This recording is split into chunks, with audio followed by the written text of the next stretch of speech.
Welcome back to Sunday Night in America. Some prices may be falling, but others, including essentials, are not. Food prices rose almost 11% in July compared to last year. Inflation is hitting all Americans, especially those least able to absorb the extra cost. Democrats passed what they call the Inflation Reduction Act, but we've all learned by now that what Congress calls something often bears no resemblance to what it actually does. Whether this act reduces inflation may not be known for quite some time, but what we do know is this legislation raises some taxes and gives you a lot more IRS agents, which are two things I don't really recall anyone clamoring for. Here to discuss the bottom line for Americans is one of the most popular hosts on Fox, including Sunday Morning Futures and Mornings with Maria, our very own Maria Bartiromo. Well, welcome, Maria. I have to be honest with you. When I met you several years ago, I dreamed of being on your show one day. I never imagined I would host you on mine. So welcome. What do you make of the current state of our economy? Well, it's a great question, and I want to thank you so much for having me, Trey. It's an honor for me to be with you.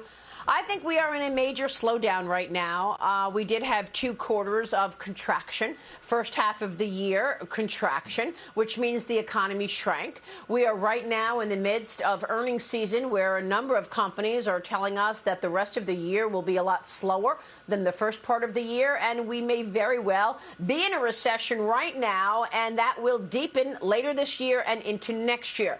It is beginning to hit jobs. You've got a number of companies right now telling us that they're doing a hiring freeze because corporate America is getting squeezed, as are individuals, based on what you just reported, inflation at a 41-year high. All right, Maria, I was a very mediocre prosecutor. I don't understand these issues nearly like you do, but I see job numbers look good some months, but inflation numbers are not good. Interest rates are going up. Retirement accounts are going down. How do you reconcile or make sense of what seems to be competing evidence sometimes? Well, the bottom line, Trey, is that our wages are going up about 4 or 5% year over year, but the cost of the essentials of the things we buy is going up 8.5% to 9%. So the bottom line, as you called it a moment ago, is that we are not keeping up with the costs of the items we are buying.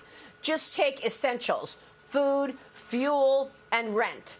Over the last year and a half, these 3 things have been a nightmare and have been rising significantly. Now, in the last month, the month of July, oil prices came down from the highs, so that took some of the hurt away. The consumer price index came in up 8.5% in the month of July. That was better than the 9.1% we saw in June, but still, it's up 8.5%. You look at a dozen eggs, you're paying 30% more for a dozen eggs this year than you were last year. You look at the price of meat, fish, you're paying 20% higher today than you were a year ago. So even though our wages have crept higher, they are not keeping up with the rate of inflation, and that's a problem.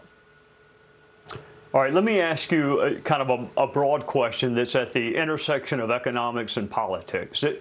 Do administrations take too much credit when the economy is doing well and therefore absorb too much blame when it's not? Or do we get it about right in apportioning credit and blame to different administrations?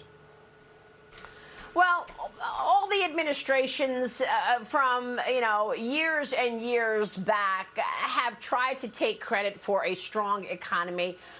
It's not always that way. There are a lot of factors that go into this. But right now, what we are seeing is bad policy resulting in bad outcomes. So you know that in March of 2021, the Biden administration passed the COVID relief package, $1.9 trillion. At that time, inflation was at the beginning of January 2021, inflation was at 1.4%. By the time March rolled around and they signed into law, Joe Biden signed into law the relief package, inflation was up to almost 3%. And then more spending and more spending, forgiveness of student debt, a $1 trillion infrastructure package, threats of a $5 trillion spending package. All along the way, inflation was creeping higher. So I would say you have to look at this administration and the Democrats spending along with the easy money coming out of the Federal Reserve as far as who's to blame for this inflation. Look at the word inflation in the dictionary and you'll get too many dollars chasing too few goods. And that is exactly what we've seen over the last year and a half. Too many dollars coming at this economy, chasing too few goods, sends prices higher. And that is what we have seen on inflation. So sure, it's not always the fault of an administration. It's not always the fault of the Federal Reserve. This time around, I would say bad policy resulted in bad outcomes. One of the most popular hosts in all of television, certainly on Fox, Maria Bartiromo, thank you for sharing your expertise. I don't know how you have time. You work every single day. So thank you for carving out time for us, and I hope you have a great weekend. Thank you, Trey. Hey, Sean Hannity here. Hey, click here to subscribe to Fox News YouTube page and catch our hottest interviews and most compelling analysis. You will not get it anywhere else.